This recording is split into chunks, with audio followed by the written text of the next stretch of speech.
Apologies, this only lets me record in 15-minute bursts, which is slightly annoying. So I'm just going to start from the start of this slide because I'm not entirely sure where it cut me off. So apologies if this is a slight repetition. So we've got 20 minutes to answer the extract question. We need to make sure we read the question carefully and highlight the key words. Read the extract, try to remember what is happening in this section of the play and which section of the play it's roughly from. Now, if you can't remember exactly, or you're not sure the act or the scene, it doesn't matter. But hopefully you will roughly have an idea. Is it from near the beginning, the middle, or the end? As you read the extract, you want to highlight any short quotations that you understand that link to the question.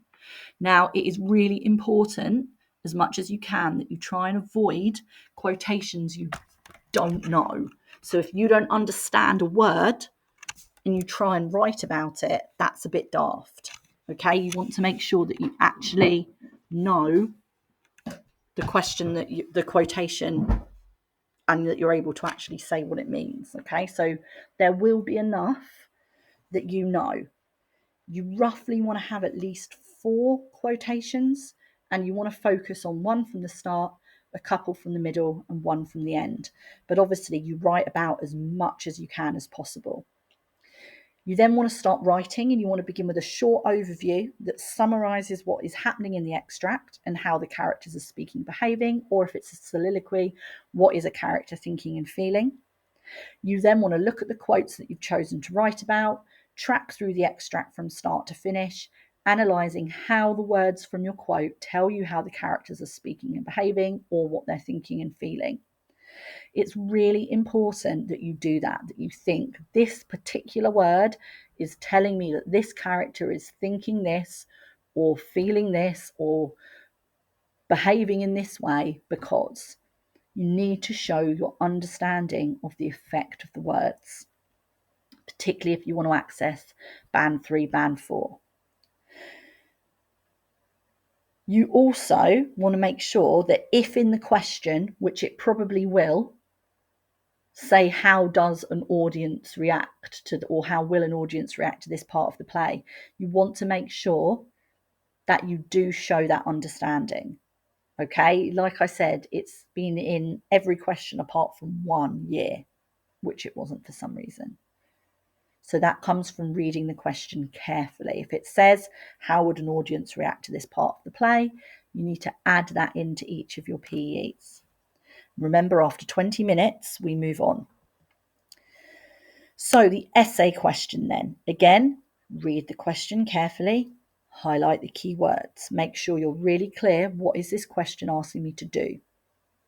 You then need to spend about 5 of your 40 minutes creating a brief essay plan with at least 5 different sections or events from the play you're going to choose to refer to. Now, if there's any of you watching this that's aiming at the higher grades, then you're going to probably want to write in a more fluid way where you're going to probably refer to lots of little details rather than 5. But, regardless of what grade you're aiming at, we should aim for at least 5 different sections.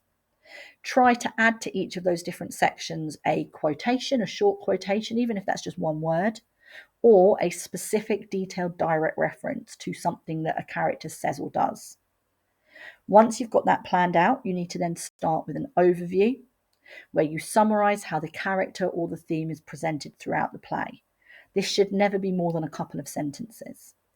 You then need to track the play through from start to finish, following your plan. So if you've done your plan, this part should be straightforward enough because you've done all the thinking.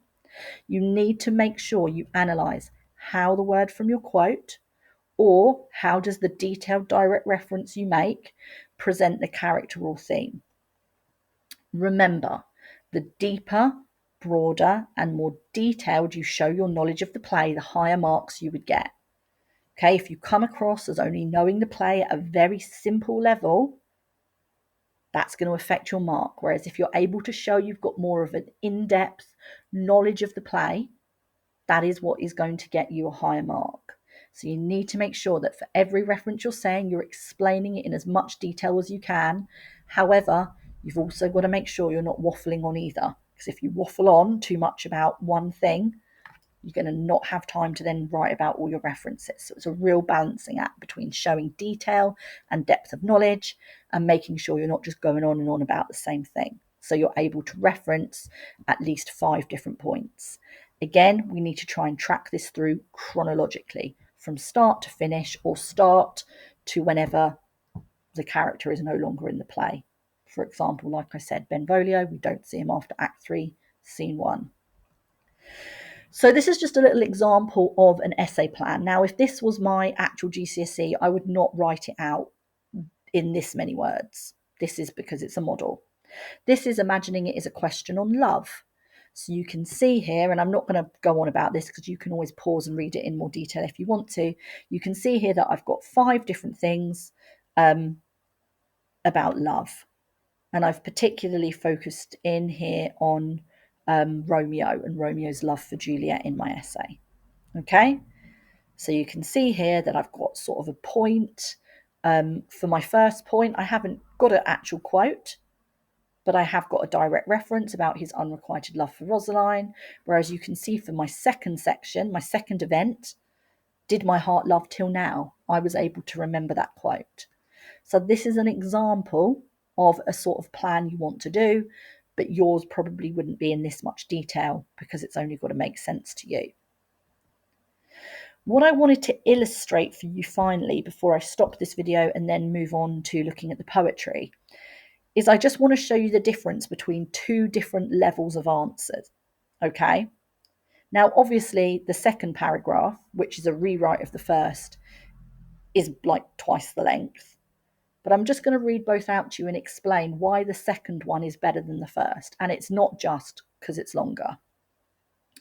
This is me imagining I'm opening an essay. I've just done my overview and I'm writing about hate, okay?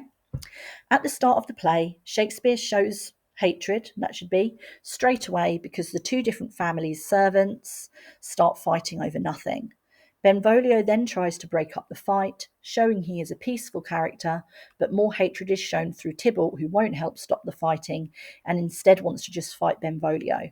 Here Shakespeare is showing just how bad the hatred is, that should be, between the families. Do please ignore my typos. Now, there's nothing wrong with that, in that it's all correct, but it is showing quite a brief and surface knowledge. There are all sorts of different things I could say about the servants fighting and about the incident between Benvolio and Tybalt. But if you write on that level, it does come across as quite a straightforward basic knowledge, because I'm not showing that I understand anything more about how hate is presented. I haven't used a quotation, and that's fine, but I've just sort of broadly referenced the event. I haven't mentioned any details about the event. So an examiner is going to assume I just don't know the details. Okay? So it's not about the fact that the first answer is not great because I haven't remembered quotes. The first answer is not great, and it might, if it was like that through all the way through, and I'd written about a decent amount, I might scrape a 4, maybe, but probably not. That's probably more indicative of a grade 3 answer. Okay, so here's a slightly better version, and think, why is it better? The first event we see in the play is a fight between the Montague and Capulet servants, where they are trying to goad the other into starting a fight through the rude and pointless gesture of biting their thumb at each other. We can see already that's better. It's not just that I know I've used Montague and Capulet, so I do actually know the names of the families, but I've referenced the fact that they're trying to goad, they're trying to antagonise each other into a fight, and I've mentioned the detail of biting their thumb. So already an examiner's going, this is a student that knows this scene quite well, because they're able to refer to details. It's not a quote, but when I'm talking about a detailed direct reference, this is what I'm talking about. Shakespeare is using this event to show that the hatred he has just told us about in the prologue is so extreme that even the servants, that should be, constantly want to fight. So again, it's not that high level, but I have used the phrase Shakespeare is using this event showing my understanding that this play is something crafted and written by Shakespeare for actual purposes and effects. Yeah, he wants to show us it's so bad, this hatred he's just told us about in the prologue, that even the servants, they're not even blood related. It's so bad that even they fight with each other. However, he then contrasts this with Benvolio, who tries to break up the fight, saying he just wants to keep the peace. Again, it's a quote, might just be one word, but it's a quote. Benvolio is used, again, that phrase, by Shakespeare here to show that not all of the families, that should be IES, that's another error there, all of the families are consumed, not all of the families are consumed by hatred. Unfortunately, the hatred is then made even worse with the introduction of Tybalt, a Capulet who is incredibly truculent, telling Benvolio to look upon his death and that he hates the word peace. They're not the most sophisticated of quotations, but they're quotations. Tybalt is a character who is shown to be filled with hatred and violence, who Shakespeare uses to show the audience exactly why Romeo and Juliet have to die to bring peace. This is much better. It's still not sophisticated. It's probably not really a band 4. But for most of you, let's face it, that doesn't really matter, particularly with the Romeo and Juliet question that is hard. What this second paragraph does is it shows more detail. It therefore shows more depth and breadth of knowledge. I've made a couple of points about why Shakespeare has done this and the effect.